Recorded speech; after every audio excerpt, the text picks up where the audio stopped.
Hello everyone welcome to आम Odia classes. तो समस्ते देखिपे मुझे स्टेट स्कॉलरशिप पोर्टाल रही।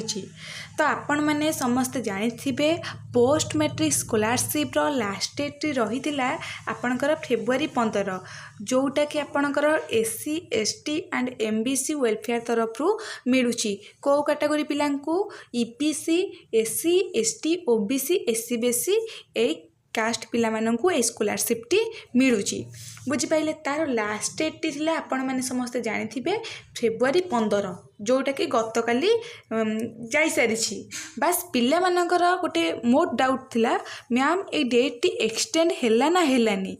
तो यही भिडियो रे आमे से सबू डाउट को क्लियर करिबा आउ तुम पैसा टी केबे मिलिबो से विषय में आज ये भिडियो रे डिस्कशन करिबा। ता सहित जो पिला माने ए भिडियो टी देखुचंती भिडियो को लाइक करने सहित जदि आपण मैंने आम चैनल को सर्वप्रथम विजिट करचंती ताहले चैनल को सब्सक्राइब कर दियंतु कारण यही भली स्कॉलरशिप रो अपडेट आम चैनल रे आपण मैंने सर्वप्रथम पाई परिबे। तो देखिपे मुझे स्कॉलरशिप पोर्टाल रही तलू ये स्क्रोल डाउन करुच्ची देखु आमर जहाँ भी प्रथम हुए ये अनाउंसमेंट आमे देखती किंतु आमे एबे तल को स्क्रोल डाउन करिबा। तल को स्क्रोल डाउन कले आपण माने देखि पारथुबे एठी आपनकर पोस्ट मैट्रिक स्कॉलरशिप लिखाई है। पोस्ट मैट्रिक स्कॉलरशिप रो लास्ट डेट टू अप्लाई केते अछि 28 फेब्रुआरी 2025। तो आपणकर यहाँ अपडेट हो जाइए जहाँ फल आपणक जो लास्ट डेट थिला 15 फेब्रुआरी आपणकर सेटा एक्सटेंड होगी आपणकर 28 फेब्रुआरी हो जाइए। बुझिपारे यहाँ थिला आज आपण मानक पई गोटे नुआ अपडेट आपणकर पोस्ट मैट्रिक स्कॉलरशिप रो लास्ट डेट फाइनाली एक्सटेंड हो जाइए। तो जो पिला माने एजाएं अप्लाई करना किंबा किसी कारणवशतः तांको स्कॉलरशिप स्टेटस टी रिभर्ट हो जाइए आपण मैंने तुरंत रिअप्लाई करनियंतु। आपणकर लास्ट डेट टी 28 फेब्रुआरी 2025 जाए फाइनाली एक्सटेंड होती एटा एगेन एक्सटेंड होती पूर्व थर एक्सटेंड होता पुणी आउ थे एक्सटेंड है। तो आपण मैंने यही सुजोगर आपण मैंने फायदा उठातु जल्दी जल्दी आपण मैंने अप्लाई करनियंतु। बुझिपारे यहाँ बहुत पिलांकर डाउट थिला मैम आमर स्कॉलरशिप डेट टी एक्सटेंड हम कि नहीं फाइनाली आपणकर एक्सटेंड हो जाइए। तो यहाँ एक्सटेंड होती आपंकर शो करूँ अनाउंसमेंट उपर आपण मैंने क्लिक करेंगे अनाउंसमेंट रे सेटा कौन है अपडेट होनी मुझे अनाउंसमेंट उपर क्लिक करुँच देखिपे अनाउंसमेंट उपर क्लिक कले सेटा कौन है अपडेट एजाएं होनी है बहुत शीघ्र ये अपडेट होती आपणकर पुराणाटा शो करूँ। देखो पुराणाटा जदि यहाँ आपंकर 16 डिसेम्बर जो अपडेट होती से शो करूँ ये आपंकर शो करूँ के ये आपंकर शो करूँ लास्ट डेट आपंकर फेब्रुआरी 15 किंतु ये बहुत जल्दी ये अपडेट हो बुझिपारे ये बहुत जल्दी ये अपडेट हो किंतु से आपंकर अपडेट हो जाए अलरेडी आपण मैंने देखिपे ये आपंकर अलरेडी देखिपे ये अपडेट हो जाए ये आपंकर अपडेट हो अनाउंसमेंट रे बहुत जल्दी अपडेट हो बुझिले। तो आपड़ जानी रखु आपणकर लास्ट डेट रहा 28 फेब्रुआरी एक्सटेंड हो जाइए बुझिपारे।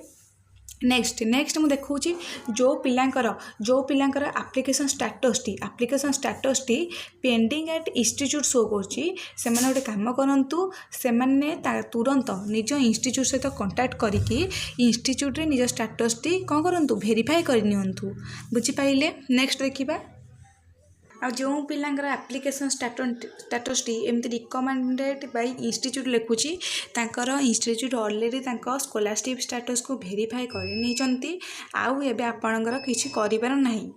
नेक्स्ट स्टेटस शो करिबा आपणकर कोन आपण नेक्स्ट शो करिबा रिकमेंडेड बाय आपणकर शो करिबा रिकमेंडेड बाय डिस्ट्रिक्ट अथॉरिटी हैला आपणकर ताले जानिबे आपणकर डिस्ट्रिक्ट अथॉरिटी आपणकर स्कॉलरशिप स्टेटस को वेरीफाई करनी आउ तापर नेक्स्ट स्टेटस कौन आसबा मु आपन देखै दउची। नेक्स्ट आपण मैंने देखिए पोस्ट मैट्रिक स्कॉलरशिप स्टेटस टी जदि आपणकर एमती sanction by approve authority show करूँ ताहले आपणकर कौन है अप्रूव अथॉरिटी आपणकर स्टेटस को अप्रूव कर देइचंती। नेक्स्ट स्टेप आसीबो आपणकर पेमेंट प्रोसीड हेले आपणकर पैसाटी आसीबो बुझिपारे। तो एमती जो पिलांकर शो करूँ sanction by approve authority then आपणकर कौन हम ना पैसाटी फेब्रुआरी मंथ भितर ही आसीजिव है। जो मान पेमेंट प्रोसीड देखो मुझे देखे दूसरी तो आपण मैंने देखिपे किसी पिलांकर एमती पार्शियल पेमेंट सक्सेस देखो माने पार्शियल पेमेंट सक्सेस माने कौन खाली एससी कैटेगोरी पिलांकर एमती पार्शियल पेमेंट सक्सेस देखौची माने आपणकर स्टेट गवर्नमेंट रू आपणकर 40% पैसा ऑलरेडी रिलीज हो जाइए आपण अकाउंट को तो आपण माने डीबीटी बैंक अकाउंट से करंतु को अकाउंट डीबीटी बैंक अकाउंट तो आपन को ये एप्लिकेशन स्टेटस देखूँ ये गोटे पिला को पैसाटी मिली केते मिली पिला माने देखूँ आपणकर माने 1727 टଙ୍କା मिली बुझिले। तो देखिपे जो आप आप्लिकेसन तौक आसबे ये आपको देखईदेव देखो स्टेट आपको मिल जो एससी कैटेगोरी जो पिलाटर यहाँ देखा से कैटेगोरी पिला को 1504 टଙ୍କା स्टेट रू मिल सेंट्रल रू 2256 टଙ୍କା है। तो आईएफएमएस है आईएफ इंटीग्रेट फाइनेंशियल आपन ए सिस्टम रे आपन को 500 टଙ୍କା मिल है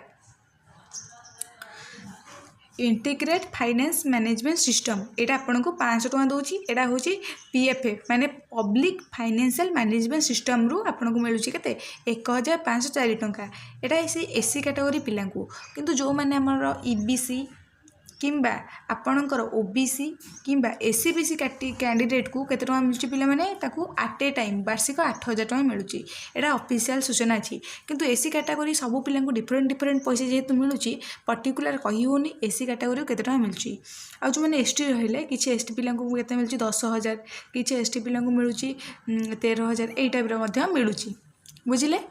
नेक्स्ट आपन को प्रोसेसटा देखि दउची एठी गोटे पिला को मिलुची 5000 टଙ୍କା देखि पारथुबे।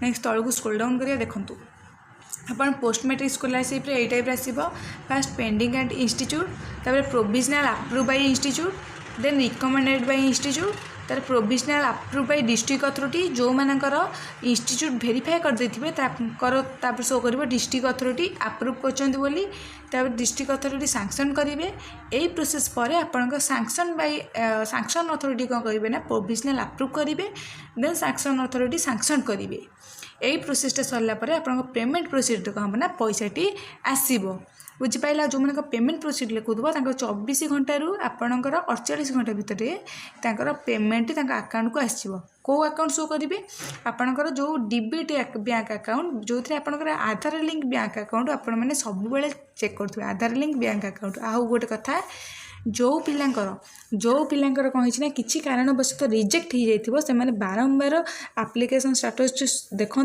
बाई चांस जब रिजेक्ट हो सांगे सांगे रीअप्लाई करदेवे। आ गोटे कथा कही रखुच्छी जदि भी आपंकर किसी डाउट रहा आम टेलीग्राम चैनल लिंक डिस्क्रिप्शन में देती टेलीग्राम चैनल मत डायरेक्ट से पचारि पारे बुझे। तो सब पिला दया करके टेलीग्राम चैनल जॉइन हूँ टेलीग्राम चैनल जहाँ भी डाउट हम आपण मैंने स्क्रीनशॉट सहित आमको पठेले आम आपणकर डाउट क्लीयर करने चेष्टा करूँ। Thank you.